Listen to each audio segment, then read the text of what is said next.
So earlier today, sorry, just one second. Yeah, there we go.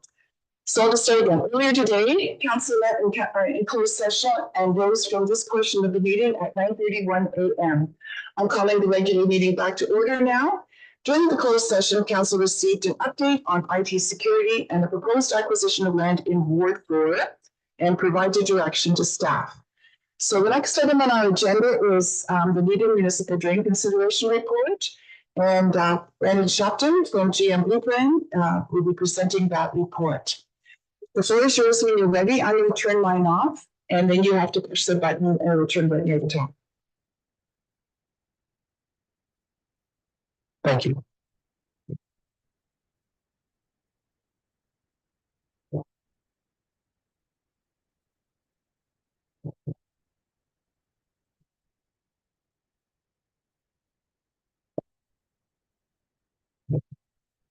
Here today to present the Needham Municipal Drain.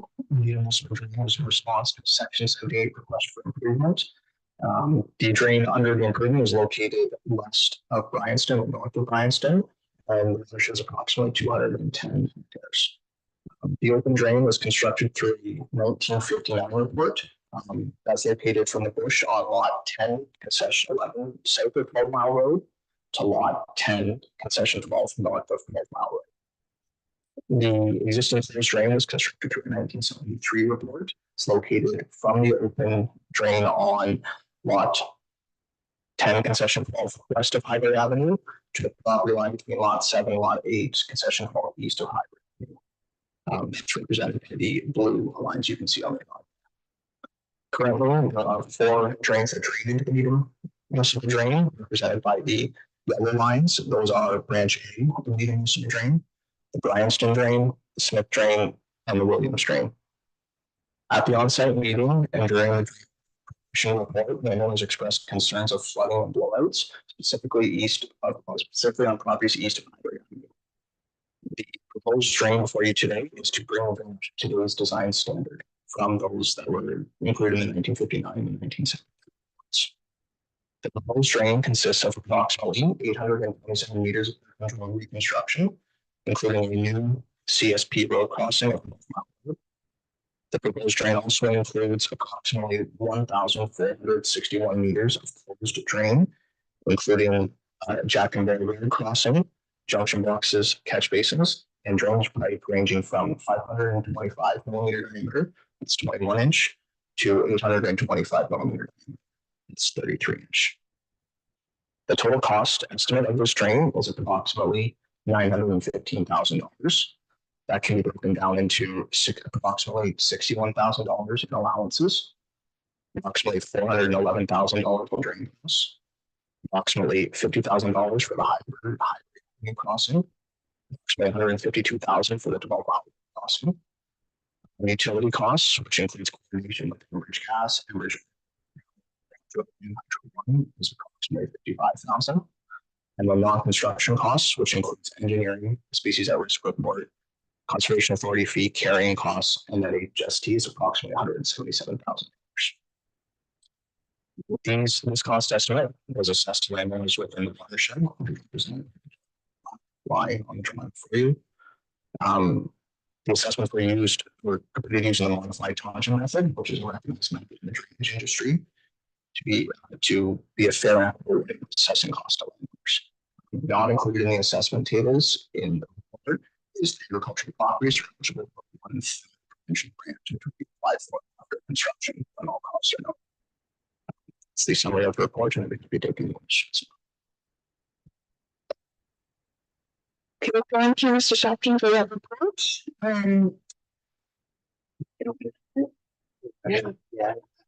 I don't have a list of speakers. I think I'll have to ask people just to take turns. And someone's going to stick up their hand first if they'd like to come forward and ask their questions or comments, make comments. Maybe you're all here to listen. Okay, if there are no questions, so so come, you'll have to come to the front so that we can hear you and the public can hear you. Yeah. Thank you. If you would mention your name and for the record, that would be appreciated. Thank you.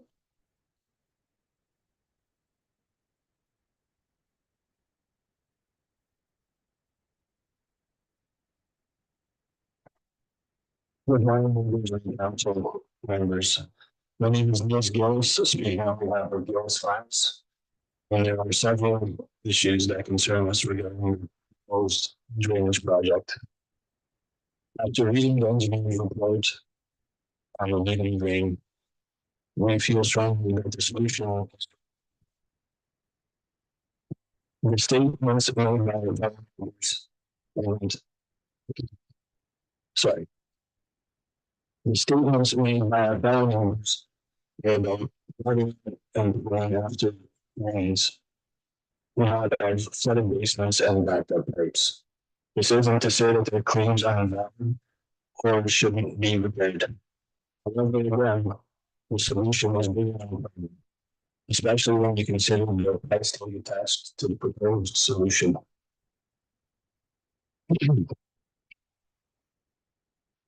Those farms like their neighbors and works to coexist in harmony. However, we feel the neighborhood brother could get having to pay $165,000 for them not to have metals after heavy rainfall.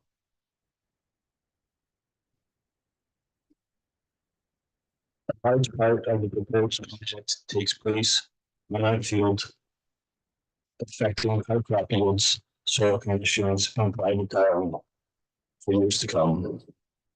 I was read and understand the allowances for damage, but I think a lot of people would feel different about proceeding with this project if it was their front yard being looked at. Lower lots will still have improving issues after this project. That is an elevation problem, not a drainage problem. The new lots in Bryanston are being built up with soil before any construction commences for this one reason. According to the schedule of estimating assessments and engineers reports, it states that Maygal's funds are the second largest financial contributor to this project after the municipal building. Our government is the third largest financial contributor to this project. Both being strongly against this project. We also happen to be listed as the two largest beneficiaries after the completion of this proposed project. That being said, the only for people who are expected to pay the most, use the benefit the most, are against moving forward. Thank you for listening.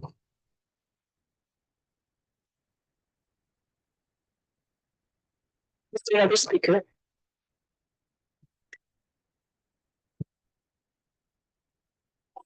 The floor is yours when you'd like to begin. The floor is yours when you want to start and you can turn mine off. Still didn't hear you. So the floor is yours when you'd like to begin. I'm going to turn off my speaker so that we can. Yeah, my name is Mike McCutcheon. We're about 23002 Highbury Ave, right beside the Gillis Farm. And anyways, my property floods as well as my basement. It all started in 03, moved in 99, and I had water all on my property. It wasn't puddling, it was flooding. I can canoe in my front and I can canoe in there. But anyways, I flooded probably 3 times. The first time I had insurance come in and they fixed it, and then after that, it's all up to me. So anyways, in the past 20 years or 20 so years that I've lived there, every time we get a rain, not a rain like we did last night, but a harder rain, I do flood my front and back lot. So I go out and I put a pump in my yard, 5 or 6 pumps to get rid of the water so the water doesn't come into my basement. So obviously there is a problem there. I was told back in whenever that drain was made, there was an open ditch in there. How can a pipe, how can a pipe take over for an open ditch? which I don't understand. Whenever that all went down, it wasn't right. Still isn't right. And why should I always have to put pumps out in my yard because of all the water? I don't understand why I should always have to do that. And I don't know if anyone else has that problem, and that's a big problem. So I don't know what else to say. And I don't know what's going to come out of this. Thank you. And is there anything else? Come on. You just can line up and I don't have to introduce you or anything. So go ahead and take, just get up when the next person's ready.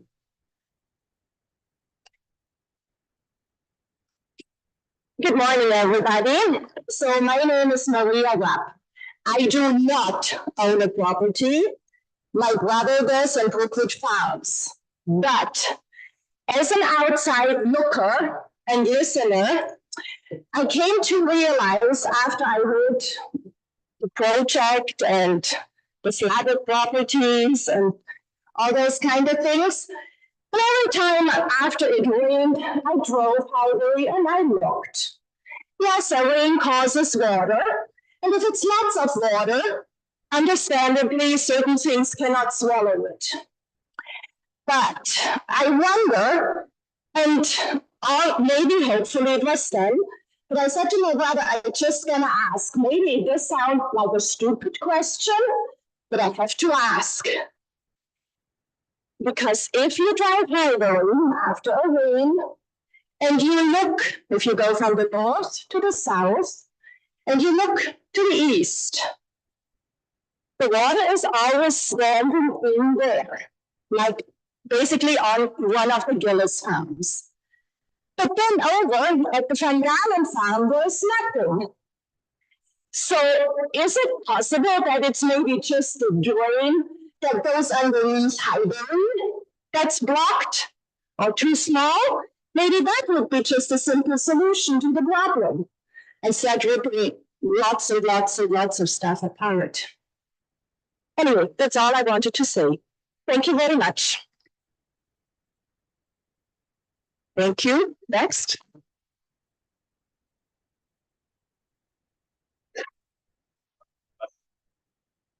Just a second. Yes. Yeah, Brandon, I thought I'd give you the last read when everyone has a chance so you can comment on the process and everything too. Is there anyone else that wants to speak? This is a last call then.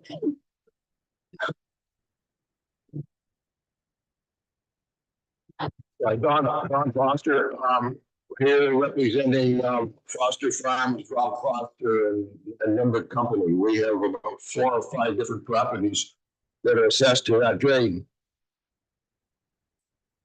Like the other people, I feel the problem, but I'm not so sure that it isn't a moonlight problem on the east side of Highbury.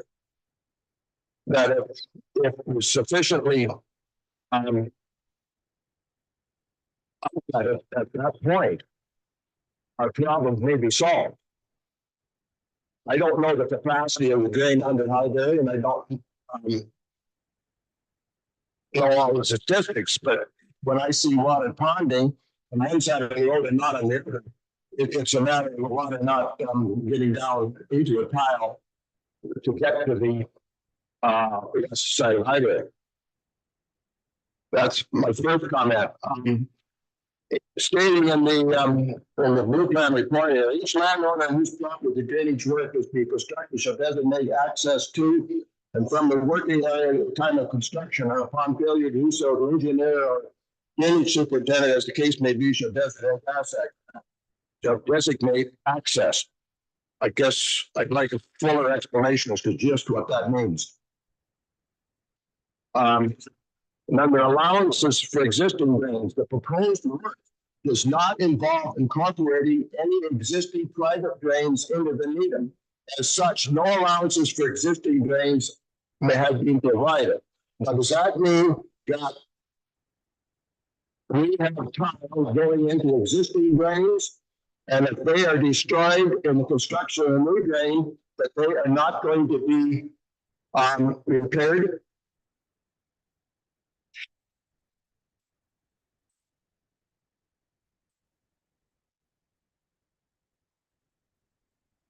I guess I also question some of these contingency funds on each allotment. We've got contingencies of 37,000. We've got contingency of 46,000. We've got contingency of 13,900, 2,100, 700. And then there's some non-construction costs that I would certainly question.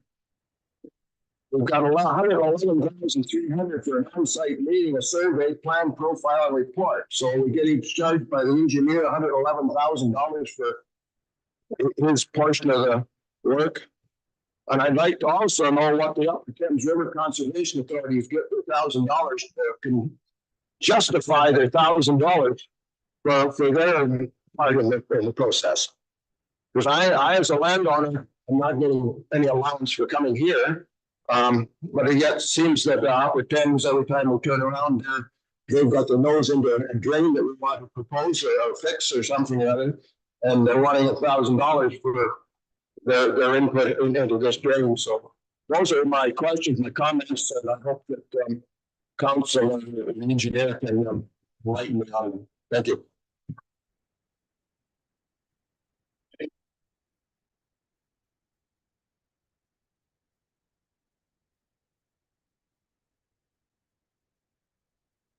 Good morning.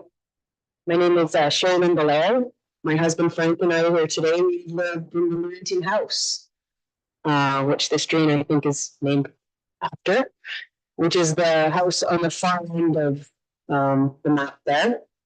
Our questions are how the engineers determined where these boundaries were, as well as the watershed that most of affects our property is actually on the outside of that, which drains into the this is the main drain.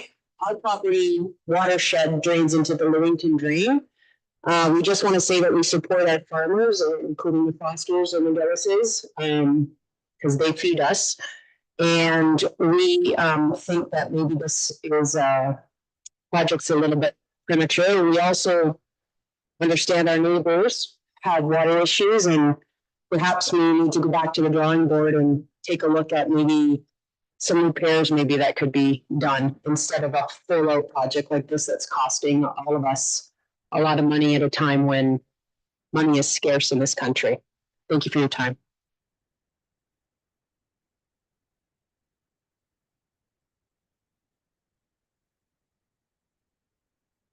And I guess the floor is yours, the public sees so finished.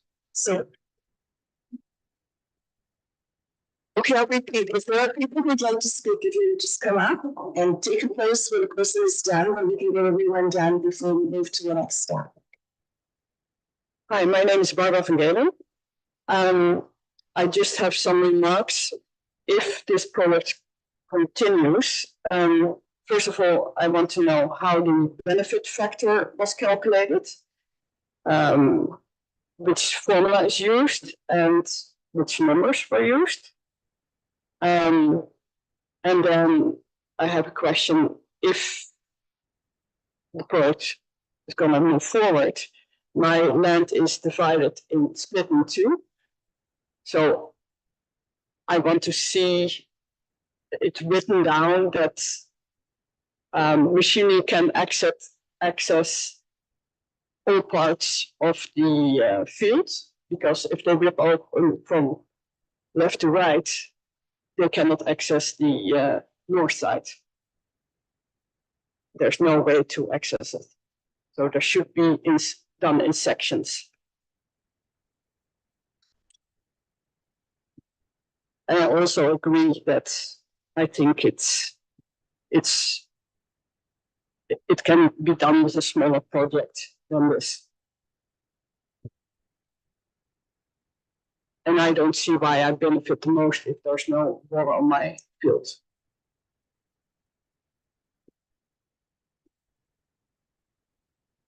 Okay, that's it.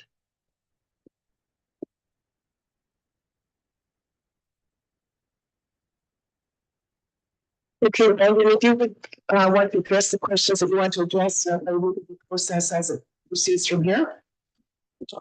I'm trying to address as many questions as I can remember. If I've forgotten anything, please recall me.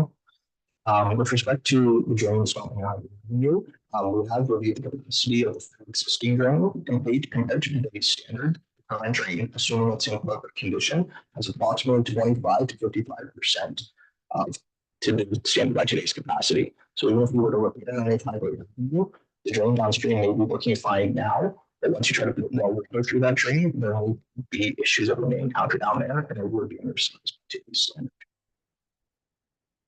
To the access. So the access is typically the drain. In this case, for the closed drain, we provide 215. You're looking at the contractor and access the roads typically.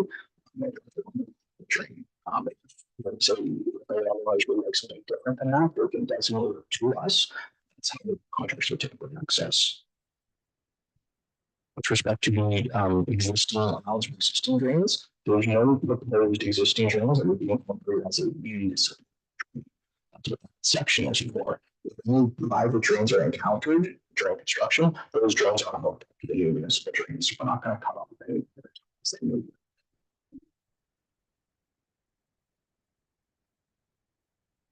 Respect to the costs, we have mentioned last 5 years. In some areas, construction costs for drains have gone up over 2%.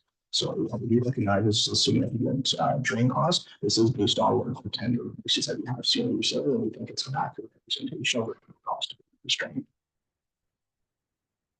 Respect to the watershed boundaries, it's very determined based on local inputs. For the data,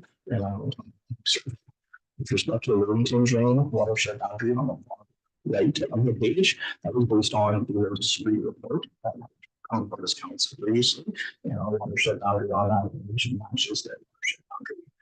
The reports do show that the residential property drains to the need of a municipal drain, not the Livingston drain. With respect to the benefit factor, as I mentioned previously, this is using the caption method. So in fact, the drain is segmented into different sections, and those sections then are split between by assessments to numbers within those sections. Specifically, how that's done is with calculations. We can't go into detailed calculations of it. It's easier to recognize assessments. Going up to council, are there any questions for members? Let's start with you, Councillor.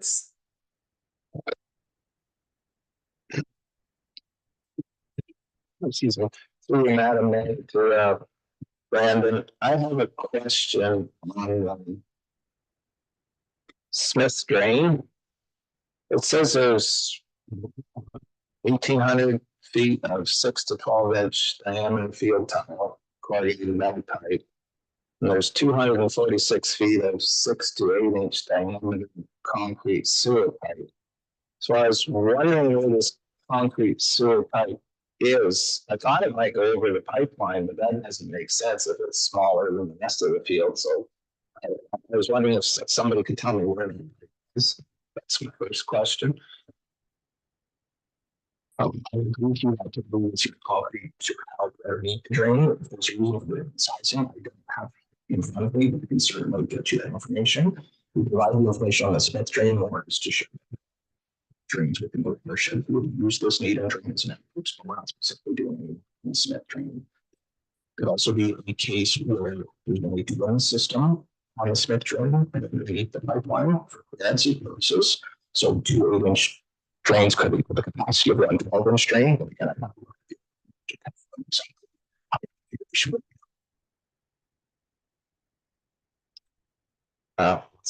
Madam, just again, when I was reading the environmental considerations, I think your wording is a little off on the one part. It says work to occur during periods of no flood between July 16th and March 14th. So that July 16th and March 14th shouldn't be flipped around. So the existing municipal drainage Which means that what can occur at any time of the year if there's no flow in the drain. Or alternatively, what can occur starting on July 15th and to March 15th of the next year.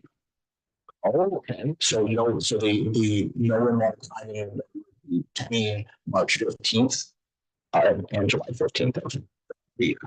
So we're currently only for the class F drain. If there is flow, we are currently in a period where you could not be working the drain.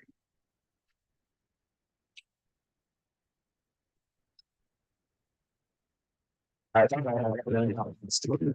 So from July 16th to March 15th, if there's no flow, you can work on it. If there is flow, if there is flow, if it was going to be constructed this year, between July 16th, 2024 and March 2025, because we're drain if there is flow. Okay. One last, that's not a question, that's more of an observation. When it comes to municipal drains, I never agreed with the way benefit was assessed either, because I think the people that get paid benefit the most are the ones that usually get the least out of it. But I've put this question to people in the tiling industry and I said, you know what, the system we've got now is not perfect. It's got some faults, but if we ever reopen the drainage, he says farmers aren't going to like what's going to happen. So I have to accept your definition of benefit. I don't think it's proportionally, it never works out the way it should. Thank you. Other questions, Councilor Bruce? Yeah, through you to William. It's an expensive drain. I think you heard people have said that. The solution they're opposing east of Adelaide, just up the crossover, I guess, so that it drains. You looked at that. That is a hybrid rather. That is not the solution that you would agree is proper here. In our opinion, we recommend drain, as I said, bounce between Highway Avenue and A16. Has 50% of the design of the size to meet today's design standard. We did do upgrades upstream of Highway Avenue. There's a chance that we can now find that the stream is in poor condition. There's no longer or potentially needs to be upsized. Then again, we should be drain at this point, including the improvements to the open drain downstream. That should help some of the as well. Just one further follow-up. The Drainage Act has been around for years. The engineering methodology has been honed over years. That's how do you find a catchment area? What do you do? How do you do other calculations? It isn't perfect. Nothing is. So I think we have to go with that. I don't have anything else to say. Anyone else? Other questions? Yes, Councilor Case. Take you through, Madam Mayor, maybe to Brendan, maybe to Rob. So I'm certainly not the drainage expert here, that's for sure, but I know that having water in your basement and water sit on your property is certainly not a good thing. And I also know that, and I don't know if these are connected when I say I'm not an expert on this. I see the yellow lines of the existing things and stuff, but I do also know that there are houses, residential houses, not farm property, maybe across from the fire hall somewhere along in there, and just south of Plover Mills Road, and they've had water problems in the basement for several years. So I don't know the answer if this drain would be the solution to helping that, but I also do feel if it's very old and, that you should probably do it all at the same time versus hodgepodging it together and water works in mysterious ways. So stop going over here and next thing you know, it's going over there. So I don't know. I hear everybody and what they're saying, but again, the water problems are the water problems. So I guess we rely upon you as the expert for thinking about, the drain under Highbury. If it is only 25% working, then, maybe just fixing that isn't the solution. Again, if you have any further thoughts on that, thank you.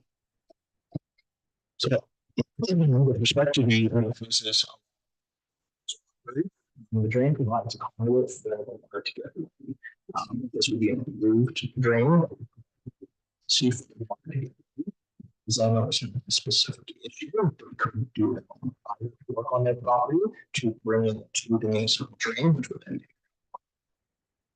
So there's a chance for it to improve their drainage. So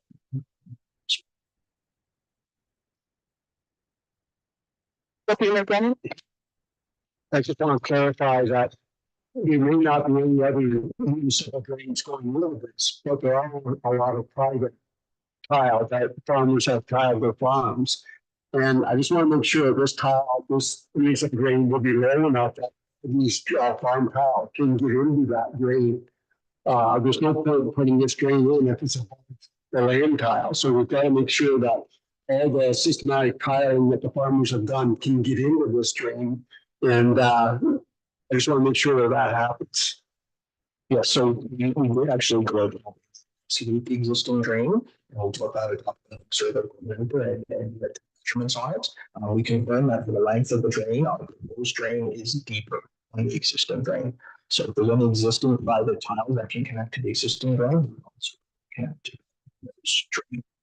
The only exception being is the 30 meters. We are here the existing drain, but we have confirmed through our daylighting exercise and through the so there is no drain the first 30 meters of the raised.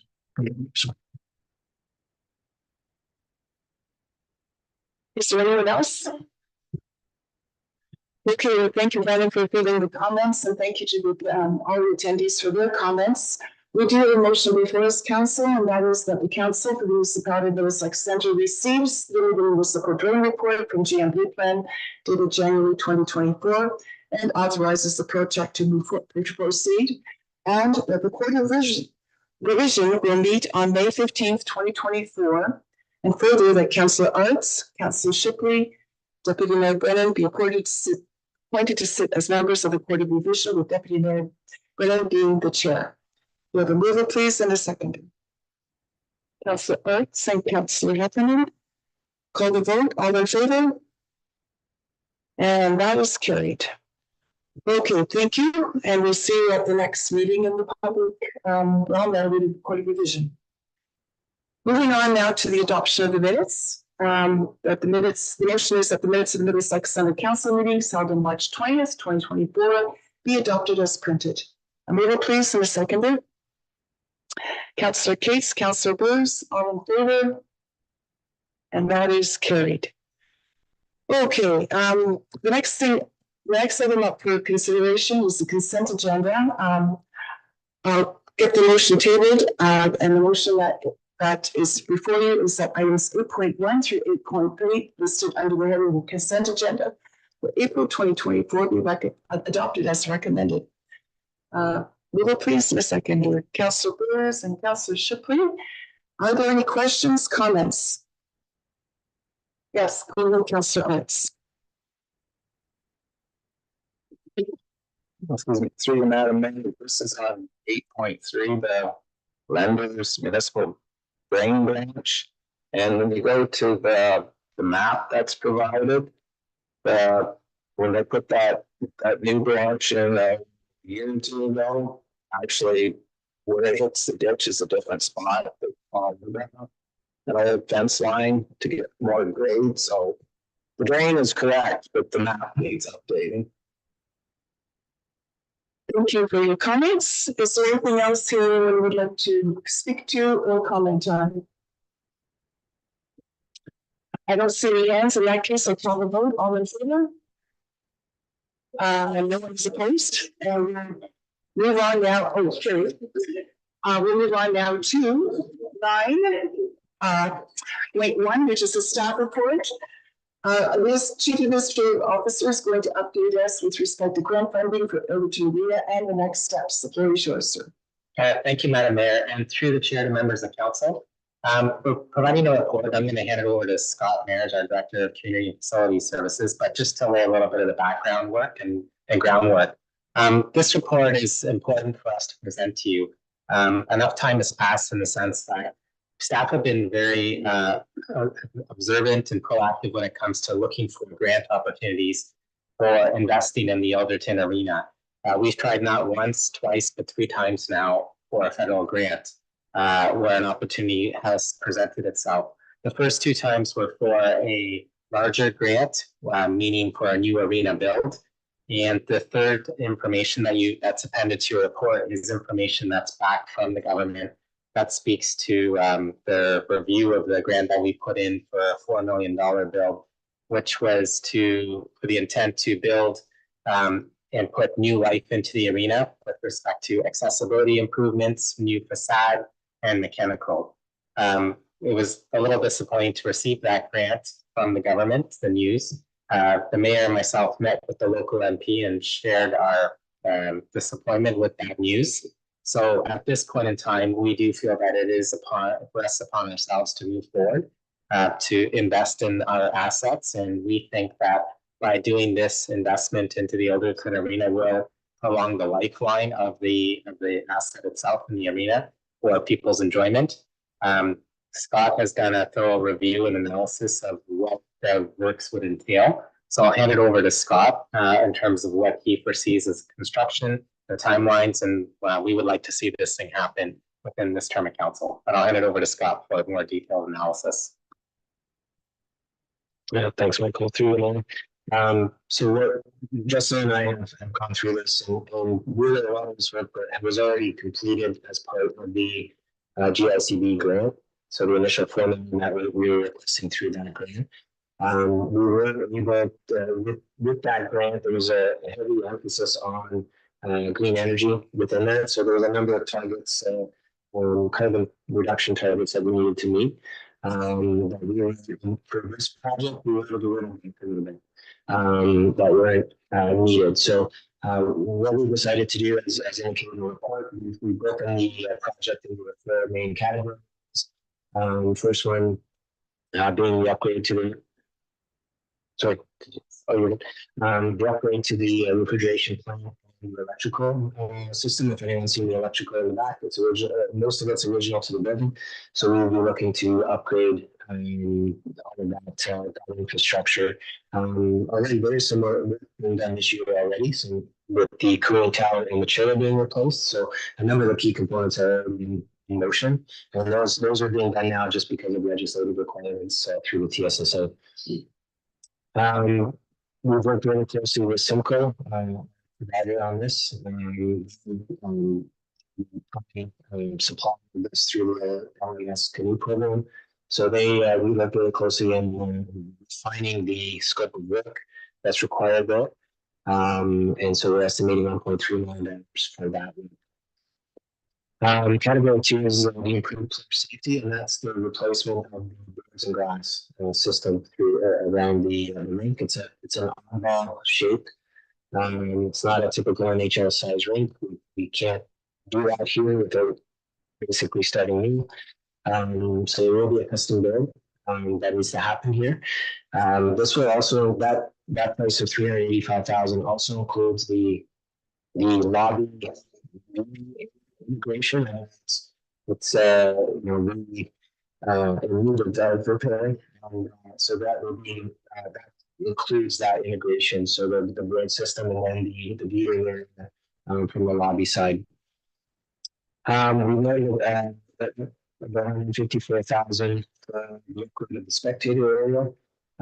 So just redoing some of the benches and paint, new heating system that would be the system that runs across the entire bleachers that would have less impact to the current system right now on the ice conditions. So I know that's a complaint we hear often from folks that it's cold. This type of system will help us to use that system more often without affecting the ice quality for the players. And then the big one, which is the interest streams accessibility. So we already had an initial site, or not site plan, but a design through Cornerstone.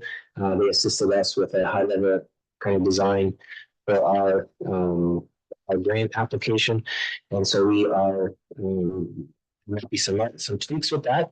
But the next part of that would be going to an architect for a request for proposal.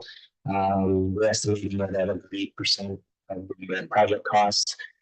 So next steps, certainly first step would be to hire an architect to help with that design. Currently the budget, approved budget right now with 3.6 million. Has been identified. We did so as part of the GICB grant, and we weren't sure when we were going to hear and all. So that has been identified in the budget. So we're requesting a pre-budget approval of 372,730 to make up the difference to 4 million. And what that allows us to is to jump on this project right away. We'll go for RFP within the next week for an architect and get that process started. We have the ability to start ordering equipment and procuring all of that, so that when we go to complete the construction in April of 2025, we'll have everything in place and ready to go. We've also noted that we won't be having a general contractor for this. We're going to do that. I think with the experience around the table on our end, we can handle the work internally. So certainly subtrades will be part of that. We'll see if the architect, but we'll be will be overseeing the project in its entirety. So with that, I'll answer any question. Thank you for that report. I'm just going to say it was 2010 term when John and I were, the deputy mayor and I were on the roof of Builderton, and we were talking about the work that needs to be done on this building. I really commend staff for all the effort over the years to work our way through this facility to make sure that our communities can benefit from it. It is bittersweet. I mean, you do 3 tries and you're out, right? So I think you're absolutely right to want to move forward with this, but it is kind of bittersweet. So on that happy note, I'll look at questions. I'll start with you, Deputy Mayor, and I'll see you again, Councillor Bruce. Just a couple of quick comments to Scott. One, the heating system. If there's one major component that people comment on is the heat never on anyway. So if we can do something that alleviate that's good. The other one that, and I know it's a tough one to do, is a concession area, concession booth. Like there used to be one there, there's not one there anymore. There's vending machines. But people still question, is there any opportunity for that to return? And I realize staffing is a huge problem. And a lot of the cost of just copying with the Tim Hortons down here, people walking with the Tim Hortons. I don't know if that's an option or not, Scott. If there's any way we can do something, have a small or whatever. Through the mayor, we can certainly look at that.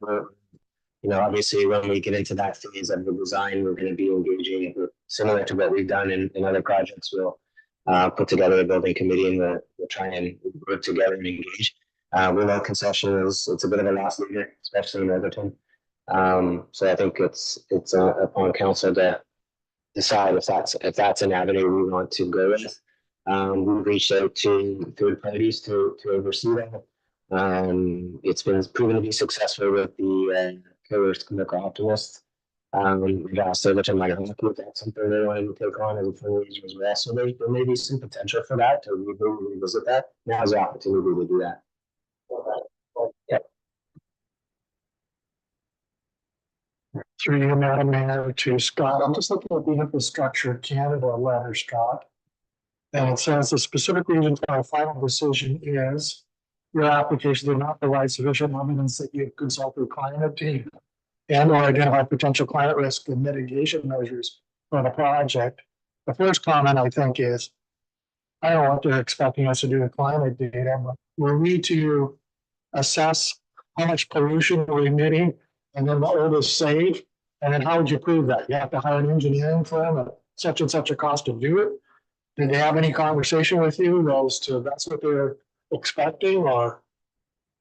Through the chair, that was one of the reasons that they put. The fact of the matter is, it's volume.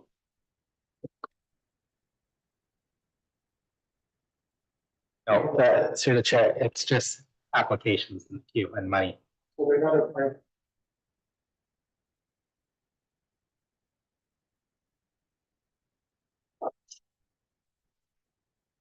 want to go now, Debbie? Yeah, okay, Council. To Scott, so in terms of, just getting addressed first. Obviously the refrigeration and that stuff needs to, that's the main thing to run the ice.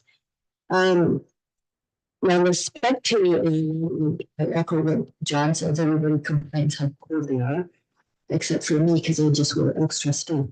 I'm just wondering, is that, where does that come in the hierarchy of how you're processing this? Actually, I think it's all in together with the overall project. That would be part of the scope. Recognizing, we do need to make those improvements. You're gonna have a new road system and glass. If we don't do anything above, in the spectator area, especially where people spend the most time when watching hockey. So it's a priority area for sure. I think there's small improvements. It's a pretty basic space, so it really is small improvements that we can make up there. That will have a big impact, in my opinion, maybe in that spectator area once it's completed. So I think the heaters is the biggest thing. Certainly a refresh paint. There's some of the e-sealing that needs to come down. We've got some painting of the beams, etc. So it will see a nice refresh. But I would say it's certainly in priority. It's not something we would want to push to the side. It's something that's a high priority. Just one more thing too, when you do the stairs or the railings, I guess it is, they're kind of tricky on, because you know how you go up and then you have to take a step. It's a big step there, and sometimes it's kind of off. And that could be kind of fixed so that there's something to hang on to in that little spot. Through there, so we do have that. So, we recognize over the years that, back in 1972, it was built, there was no railings. Certainly something you would see in a normal traditional build today. So we'd like to install something with respect to that to solve that issue. So that's part of the scope as well. Great, Councilors. Just a comment. Yeah, I think this is long overdue. Are we going to do anything social media, communicator telling people, hey, this is what's happening, here's when it's going to happen? I think it's a good thing to promote this out there so people know we're spending money on it. Here's what we're doing. Just a suggestion. Okay, Heather could do that.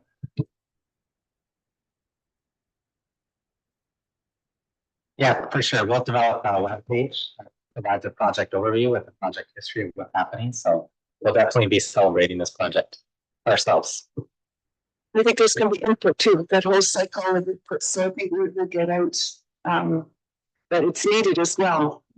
So, I'm happy to see this is going to be renovated, refurbished, refreshed, and people will be able to enjoy the facility for years ahead. And with that, we do have a motion before us. Where'd it go? Number, here we go. 9.1. There we go. The motion is as it reads. The amount here is $372,703,000 for 2025. If I could have a mover, please, and seconder, Councillor. I don't know who went first. I'll just start with Councillor Heather and Councillor Shipley. So all in favor? And that is carried. Thank you very much. And we have a report on whistleblower policy. Floor is yours again. Thank you, Madam Mayor. Through the chair to members of council. If you recall, a number of HR policies have been presented and updated to council, and part of being good duty as a corporate standpoint. We've finalized one more HR policy to bring forward, which is named the whistleblower policy. It's something new that's being put forward before council, and it's the policy that creates a safe, open working environment for staff if they witness any wrongdoing.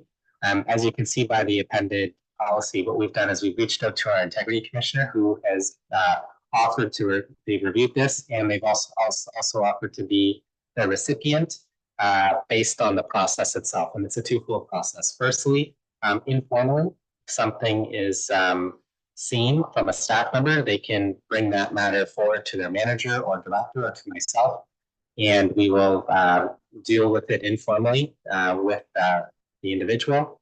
And the more formal approach is to involve an outside third-party independent reviewer, and that reviewer will be our integrity commissioner. If the situation arises where there's something happening in the workplace, that office will be the intake, and we'll do a review of the situation and provide a report where we can then act upon it accordingly.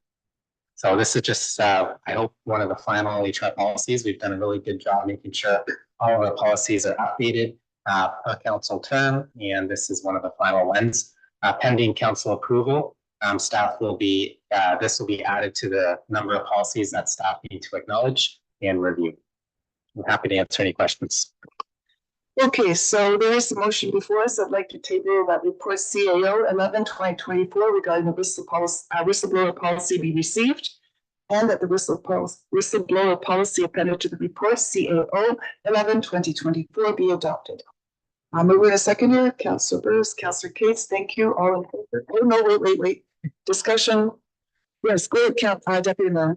Just a comment. I think this is a really good thing, because I know in the past people were afraid to come forward for the fear of repercussions, but I think this gives them an avenue now with concerns, and you may get a lot of frivolous objections too. But at least if there's something legitimate out there, they have an avenue so it can go down, and there's a third party that's going to look at it. So I think this is a really good thing for the staff.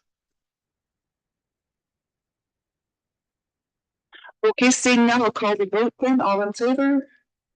And that is carried. Thank you. Okay, number 9.3, again, Scott Mears, our Director of Community Services, is going to present a report on the office renovation and the budget amendment and sole source request.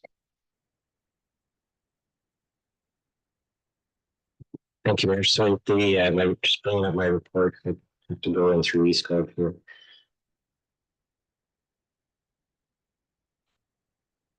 So it's showing it on the agenda, so I can't pull it up. So no,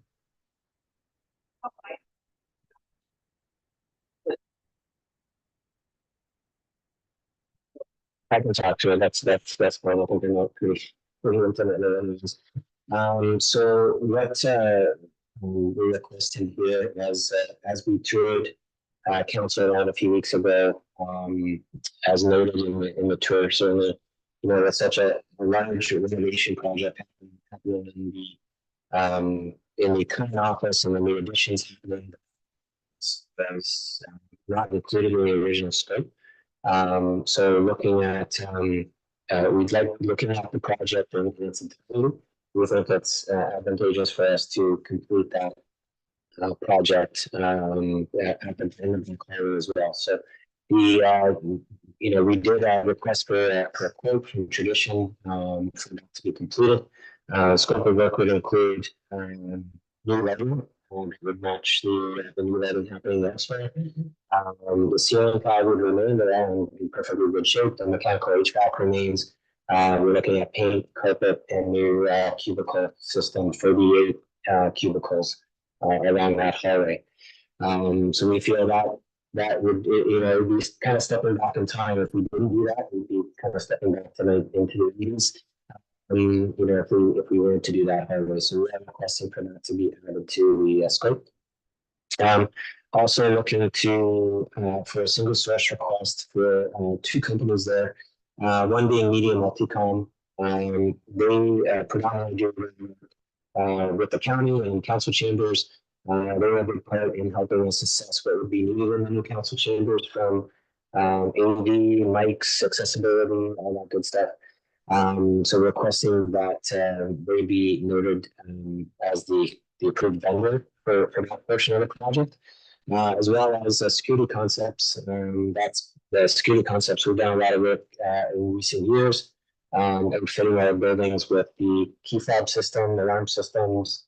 Certainly they've done a lot of work and we'd like to single source that as well. We did go out for quotes on the network one, been working with Greg Maz on that, so we did get some quotes on that, so that's separate. But that's pretty much I think I've covered everything I've heard. And so my apologies to the community center for that. As I noted on the council tour, the existing community center floor is in a brick style. Again, it's such in close proximity to the new build that it's too close to stepping down to be stepping back in time. So with tile installers and laborers there, it makes sense to carry on the flooring into that room, and we can do some painting in that in there as well to do a bit of a refresh. So for the amount of money it was $14,000. It seemed appropriate and advantageous to do that. So with that, I'll answer any questions.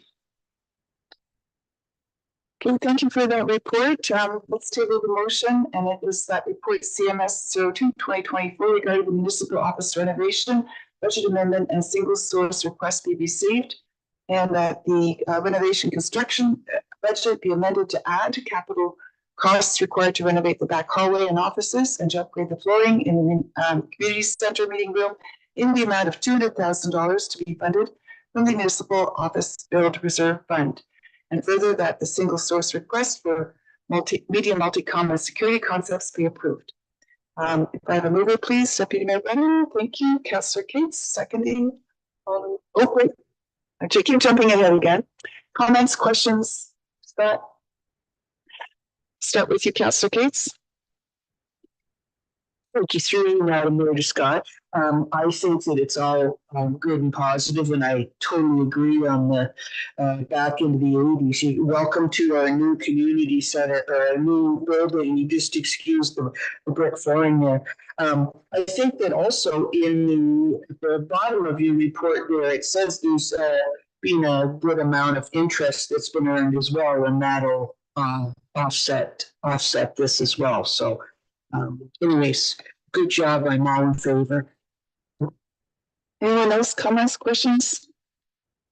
Seeing none, I'll call a vote then. All in favor?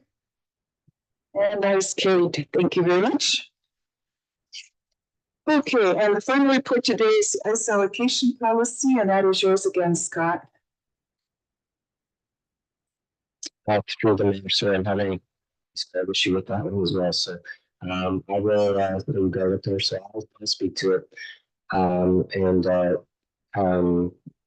Councilor Rose might speak to this as well, as he said on the group of this committee. So I have to say, going into that project, it was a bit reluctant. It was really that scared me a little bit, just because it could have been in a number of different ways. So surprised that those who were around the table and as part of the working group, which is a lot of those stakeholders, it was a very positive environment. Everyone was working together. The goal of this was to initially look at a youth first policy and make some changes that were recommended by the Western students through the work that they did last year. And during the on it was noted that the stakeholders did not want this change. They wanted some minor tweaks to the allocation policy. And that's what you've got in front of you. So in essence, we do have youth first. We are not 100% youth first, but we're youth first. Certainly during the prime time hours. And what was interesting to hear and to have everyone's input around the table is there's certainly a lot of weekend times over there. And the minor hockey is having its own share of challenges with getting records, and there's just not enough of them, so they've had to transition a lot of their times back to the weekdays. So there's some you know, there's some issues that they're facing, you know, themselves as a large area. The geographical boundaries still come into play. As you know, as you'll see in the policy, that we can verify and justify that, you know, those associations that are accessing crime time rights are getting their fair share. We did do a few examples, and we're really close. But again, and Frank can attest to this, Councilor Bruce can attest to this, that it really is it's incumbent of the associations providing accurate data enough for us to do that. We change that if one doesn't give the correct data, they may get that out, and the formula falls apart. So the group knows that, and you know, it's just something that we have in the policy that helps. You know, if we choose so, we can back that up if we want to dig in a little bit further. But initially going in, that formula was to be used right at the onset, which would then, you know, clear the slate, so to speak, of the ice allocation, which is not, which wasn't advantageous for any of the groups that were there. We did have some other stakeholders that were part of that conversation, so they had some input as well as the Kings, Wicklow Kings, the Middlesex Canucks, even though they're in a contract for agreement, they still played a part in not recognizing that, you know, that we're not getting extra ice time, but they were part of the process, and it was really interesting to hear the groups converse and get together. So, so with that, I'll leave it there. Thank you for that report. We have a motion before us that report CMS 01/2024 regarding the ice allocation policy and procedure be received, and the policy number CMS 01/2024 appended to this report be approved. We have a mover, please, and seconder, Councillor Shipley and Councillor Heffernan. And I saw your hand for questions. Yes, please. I'll throw on with a few comments as I attended the meeting. I was looking forward to it. I think Scott summarized it well, and I would agree with what he said. When we went into those meetings, I thought it would be highly contentious because there's a, you know, the demand for prime time ice far exceeds what we can provide. So pleasantly surprised that there was a little bit of undercurrent, but it didn't bend to the surface where it was, you know, there was this animosity to it. So everybody wanted to work together and do what they can. There is an opportunity for us to, at this point, find out, okay, how many people in your organization are listening? So, okay, I have no problem in us asking that. We decided through conversation with the group that this would not be thrown out. And Scott, I think you cited, well, was it somewhere in the GTA that they did that, and it creates something that happened. Okay, and we have to understand that if we did that, some of the more senior groups, like maybe the senior men, will get a few hours, they'd be kicked out and never get back in. So we are cognizant of that. I think everybody was happy in the end with what happened. We can put this to bed for a few years. The other thing that we have to understand is we have some flexibility with respect to vague wording, so to speak, and that's on purpose, so that Scott can have some leeway to make some decisions if you have to put it hard down. You are going to penalize people that we didn't expect to penalize, okay?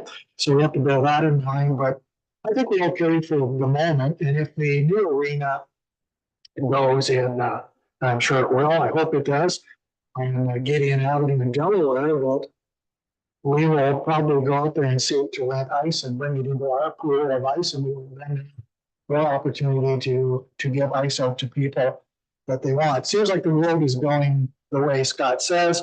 They can't get referees on the weekend. Looks like parents and volunteers that want to work on the weekends anymore. You only want to work in that slot at night. You know what, 5 o'clock, and they want to be out of there by 8. So that's going on, and what can you do about that? But generally speaking, it was positive. I enjoyed the process. I certainly enjoyed the meeting and talking with a lot of them. I got nothing else to say. You got anything to top up? No. And by the way, our staff does a good job. Lise Madison and Justin Fiddler do, they have a handle on everything. They can answer every question. They know them. So all good. That's it. Oh, let me turn. Thank you for that, color added, commentary. Is there anyone else who would like to address this?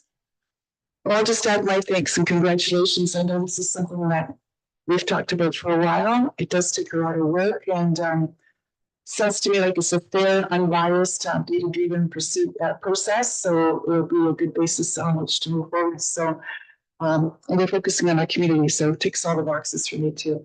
If there's nothing else, I'll call the vote. All in favor?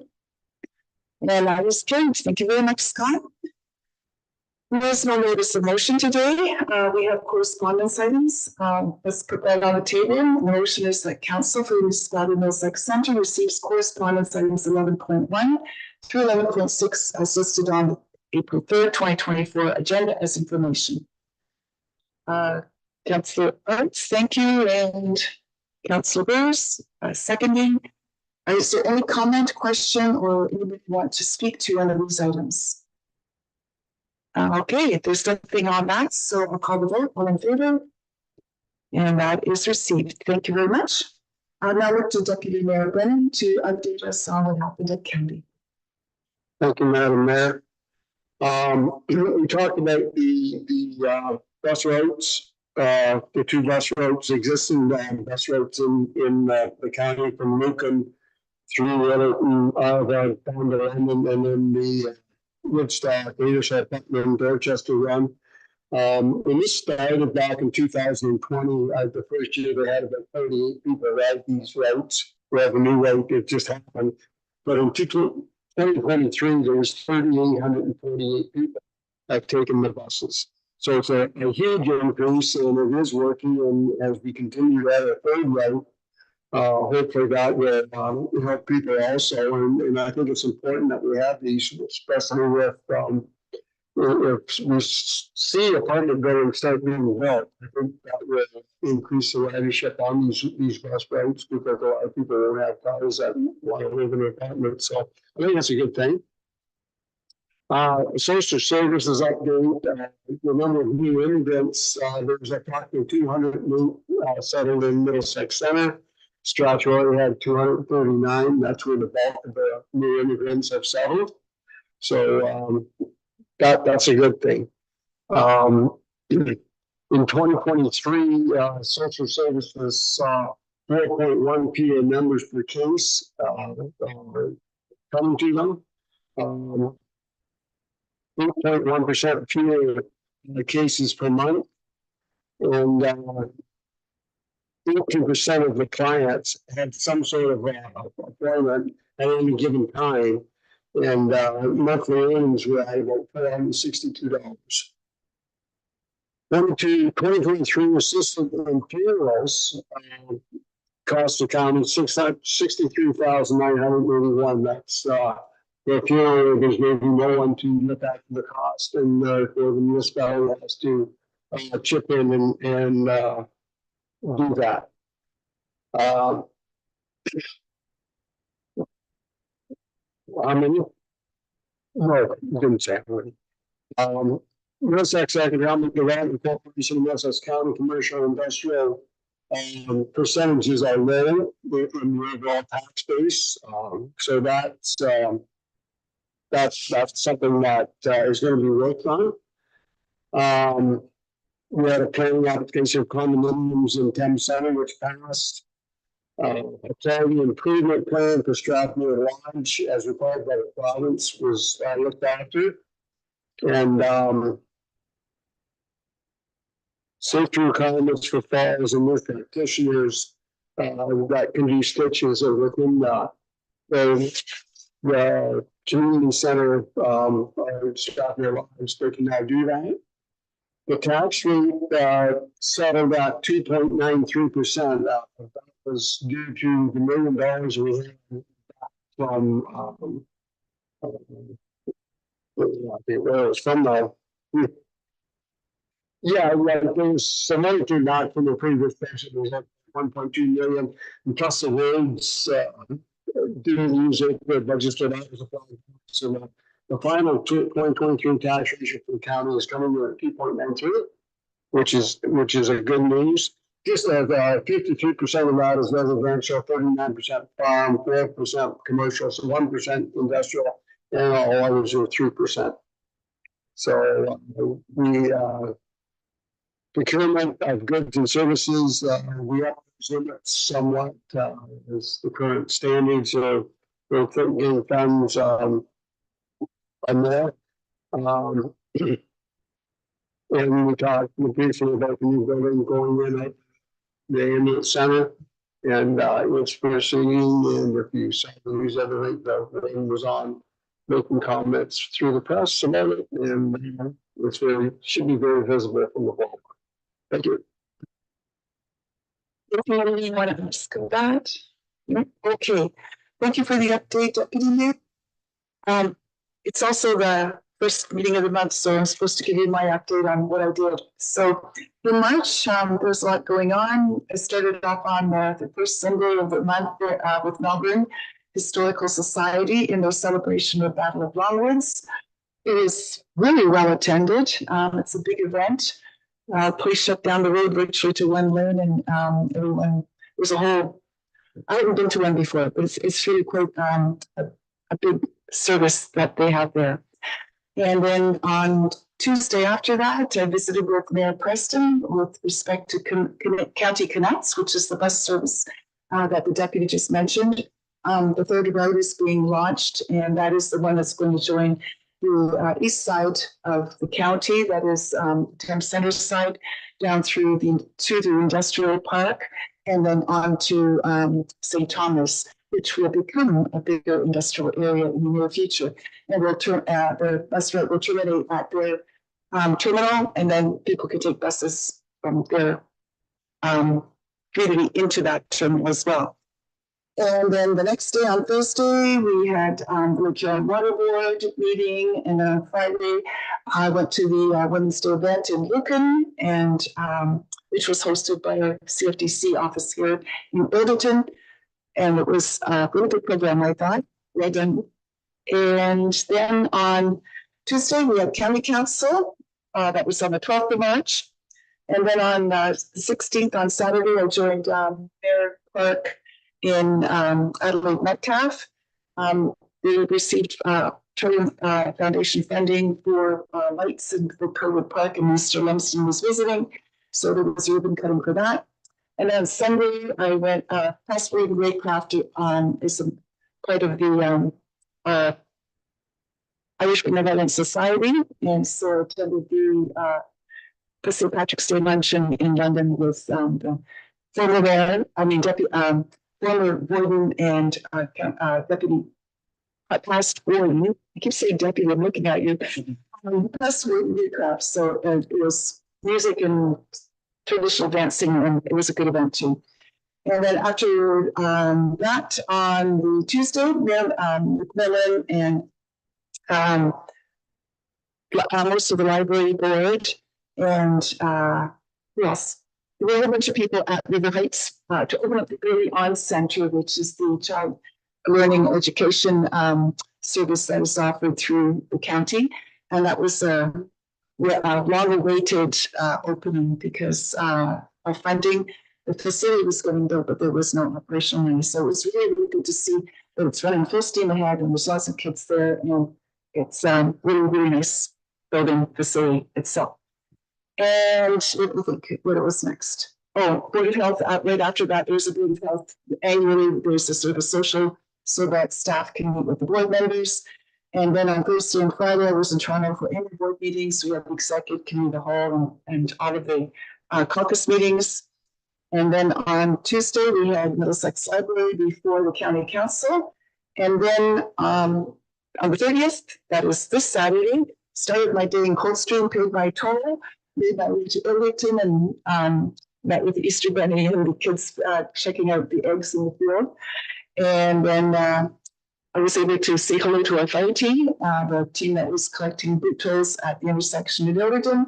And from there, I went to Gloucester and got to hang out with some kids and parents. And of course, I had my eye on my thighs. So that was the end of the month, and it was a good month. So if there are no questions on that, we can now move on to other business anyone else may have. Oh, yes, go ahead, Councillor. That's all, your worship? That's all you did? Did you have time to sleep? A good time is had by all. Sorry, I forgot to push it on again. We're going to do the bylaws now. The motion is before us is that bylaw 2024 number 009 and bylaw 2024-023 through 28 be adopted as printed. Could I have a mover, please, and a seconder? Councillor Burrs and Councillor Heffernan, all in favor? And that is carried. Thank you. And now, the final bylaw that that's the adjournment that the Council for the Municipality Middlesex Centre adjourns the April 3rd, 2024 Council meeting at 10:51 a.m. Councillor Cates and Councillor Burns, all in favor? Thank you very much. We stand adjourned.